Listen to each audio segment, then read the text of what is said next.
You know, for nearly 2 decades, one man didn't just play for New Zealand's cricket team, he pretty much was the team.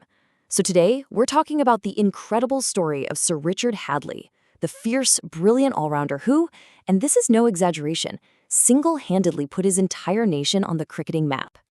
And hey, when the undisputed greatest batsman of all time, Sir Donald Bradman himself, describes you like that, you know you're in a completely different league.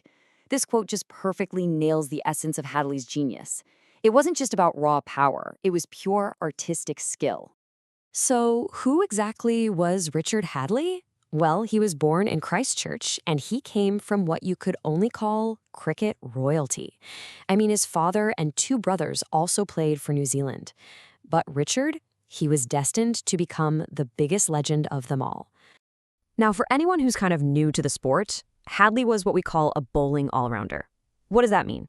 It means his main job was being an absolutely elite bowler. But he was also a seriously dangerous batsman. It's such a rare and valuable combination, and honestly, Hadlee is on the Mount Rushmore of players who mastered both sides of the game. It's a great little detail, isn't it? As a kid, they called him Paddles because of his big feet.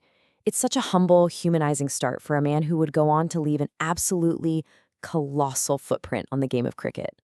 Right, so every legend has an origin story, and for Hadlee, it was this journey of transformation. He went from being this raw, kind of wild talent into a supremely disciplined artist of his craft.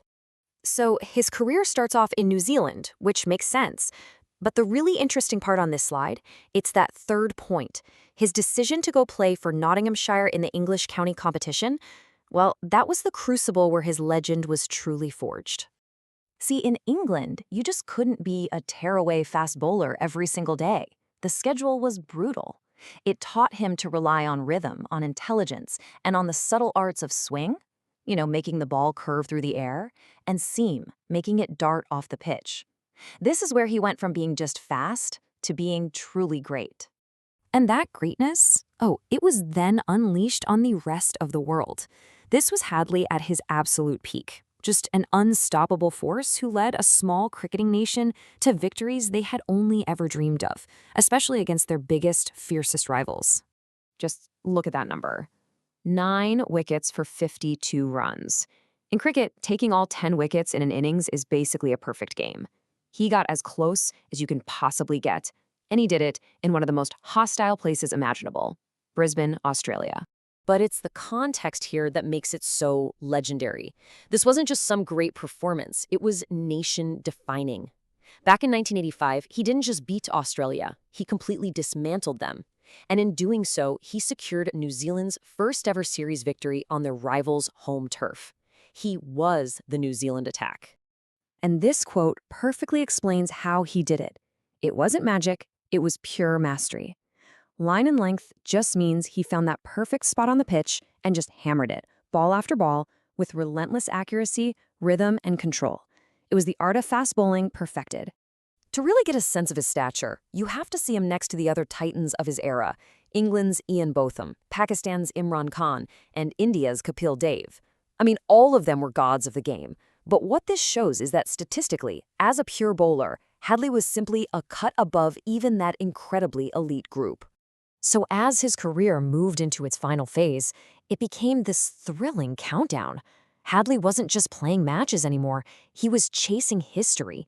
He was hunting down milestones that would cement his place among the absolute immortals of the sport. And on November 12, 1988, he did it. With his 374th Test wicket, he climbed the mountain.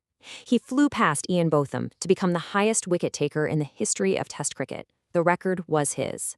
But he wasn't finished, not even close. A little over a year later, on his home ground in Christchurch, he broke a barrier no one had ever crossed before.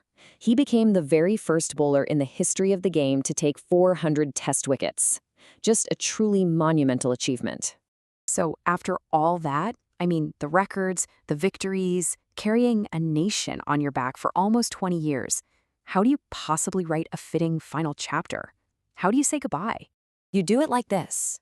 In his final Test match in 1990, with the very last ball he ever bowled in international cricket, he took a wicket. You couldn't script a more perfect, more poetic ending. It's a true fairy tale finish. But his story doesn't end there, not by a long shot. After retiring, his influence just continued to grow. It shifted from the cricket pitch to public service, and he became an icon whose impact is felt far, far beyond the boundary rope. The official honors really tell their own story. He was made a member of the Order of the British Empire and then knighted in 1990 while he was still an active player, which is an incredibly rare honor. On top of being New Zealand's top sportsperson multiple times, he was officially recognized by both the Wisden Cricket Almanac and the ICC as one of the absolute greatest to ever play. His work didn't stop when he left the field. He became a selector, a board member, and a business ambassador. But perhaps most importantly, he became a tireless supporter of charities. The Sir Richard Hadlee Sports Trust, in particular, has helped countless young athletes in need follow their own dreams.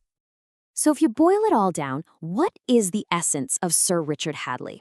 Well, he was a technical master, a record-breaking pioneer, a leader who took his team to brand new heights, an icon of his era, and a true servant to his community.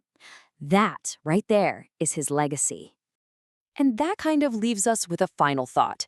In an age of global sports superstars, it's really worth asking, is there any athlete today who so completely embodies the hopes and dreams of their entire nation the way Sir Richard Hadlee did for New Zealand? It's a real testament to a truly unique and monumental legacy.